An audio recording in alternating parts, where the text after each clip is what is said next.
A number of years ago, I had a student, a fourth grader, we'll call her Cindy, who was always getting off task. Independent work time was especially hard for her. I remember she couldn't get through even a simple 5 questions on a math worksheet without drifting. She'd stare off, she'd look around the room, she'd start daydreaming. And she was such a sweet girl. She had the cutest little look on her face as her eyes would just float up to the ceiling and her chin would start to go off to one side and she'd tilt her head. I'd go over and I'd tap her on the shoulder and remind her or redirect her. And I would stand close to her desk and she would just smile back and then get right back to work. But then about 60 seconds later, it was the same thing. She wasn't being defiant. She wasn't lazy. Yes, she was on an IEP and I was doing everything I was supposed to do according to the plan, but she just didn't know how to get herself back.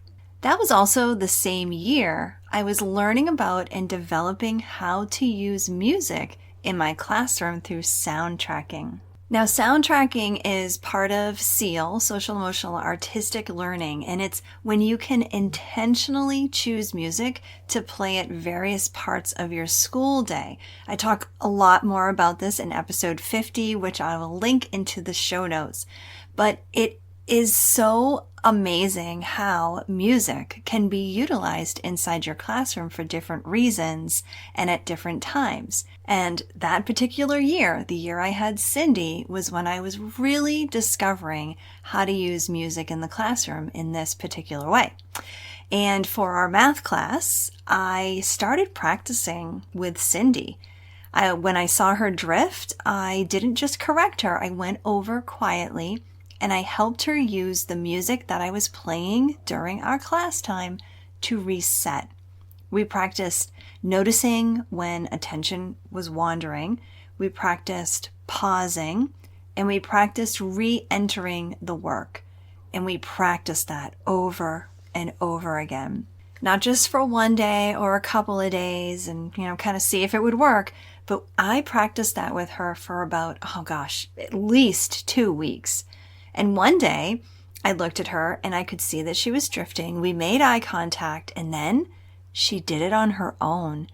She paused, she noticed the music, and she reset herself and went back to work. It was actually quite exciting. And she was really proud of herself as well. And that worked for a while until the best news ever. Her mom emailed me and asked about the music that we were listening to in class because Cindy wanted to play it during her homework time. Well, I emailed the links to her mom, and then just days later, the mom emailed me again to tell me that Cindy was using the same strategy at home while doing her homework.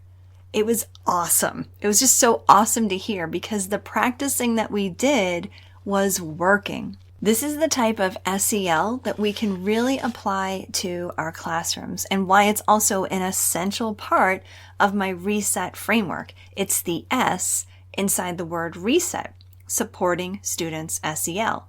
And a big part of that is understanding that social emotional skills are not things that we can just expect a student will understand with a couple of reminders, but that students need to practice them in order for them to be useful later on. You need to practice before you need it.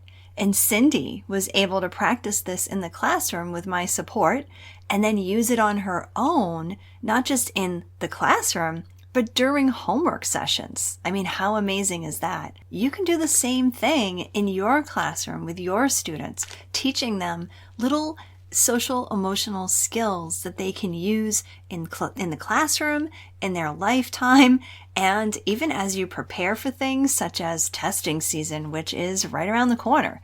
In the weeks leading up to your high stakes test, that's when you should be practicing some calming strategies and some focus strategies that students can use while they're in the middle of testing season. And I go into more detail about this in episode 110, giving you some ideas. So make sure you check that out as well once you're done listening to this. Because you don't want to bring these out during the high stakes test, not when everything feels urgent to do and you want to practice these things instead when the stakes are low and students are a little bit more calm and a little bit more ready to try a strategy out.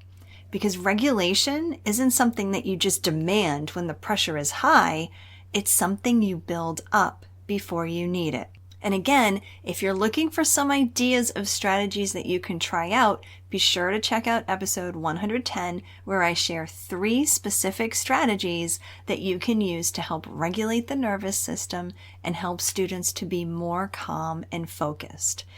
Now, I mentioned testing season because it is right around the corner, from when I'm dropping this episode at least, and it is the season when we suddenly expect students to be focused and silent for long periods of time, and that takes a lot of stamina and a lot of emotional control that your students may not be fully prepared for. But if students have practiced regulation before the pressure hits, we're all in a better place to take things on. Now, you just heard one story, right? One example, one shift that changed everything for Cindy.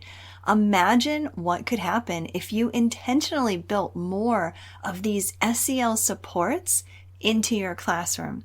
That's exactly what we do inside the Classroom Reset. We don't pile strategies on just to pile them on. We identify the ones that you need in your classroom with your students, and then we build from there, at a pace that feels steady, not overwhelming, and with the support and guidance that feels comfortable and natural to you. Because you don't need a whole new initiative, you need a reset. So consider something that your students need to practice before they put it into play. What is something that they could do? You can support their growth and then just watch what happens. I hope this episode inspired you, encouraged you, or gave you a fresh idea to try. And if so, I would love for you to take a screenshot and text it to one of your teaching buddies. I'm so grateful that you landed here with me today, and it would mean the world to me if you would leave me a review over on Apple Podcast. Thanks so much for being here, and I'll catch you on the next episode. This is Elizabeth Peterson reminding you to get inspired so you can be inspiring to your students and enjoy teaching again.